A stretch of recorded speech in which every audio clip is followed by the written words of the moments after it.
Do you want to start a heated debate on social media? Post on Facebook that all Confederate monuments should be taken down because they represent hate. Or maybe post you think all Confederate monuments should be preserved because they represent heritage. That'll certainly stir things up a little bit. So tonight in Atlanta City Hall, the first meeting for a committee which must have that exact debate and recommend which Confederate monuments stay and which ones should be taken down in Atlanta. It was open to the public, and Faith Abube was there. And Faith, you're joining us tonight live along, was it Confederate Street? And that's another place along with monuments that could be taken down. Yes, and that should be Confederate Avenue here in East Atlanta.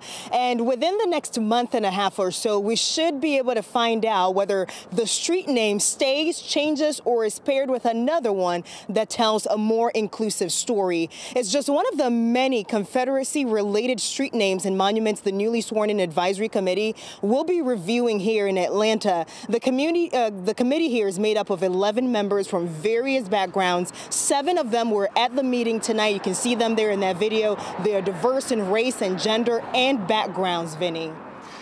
Faith, what is the committee expected to exactly do here? So they're tasked with doing 2 things. The first thing they need to do on their list is to be able to identify which city-owned properties, facilities, street names, monuments have the Confederacy name, so have any relations to the Confederacy. And again, it has to be city-owned. The second thing they're tasked with is trying to recommend to the mayor what exactly to do with them once we identify them. Should they be moved? Should they stay? Should they be paired with another thing that tells that larger story? All right, you've got the commission, but how about the public? Will the public have a voice in all this?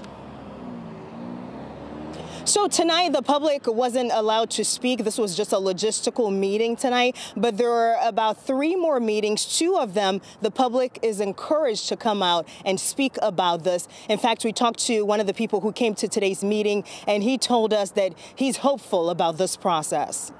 This is a conversation about who we are as a nation. This is our story. This is not simply just stone or words on a rock. This is our story. And how we tell our story is very, very, very important. And we need to be very careful, and we need to let better judgment prevail rather than emotion.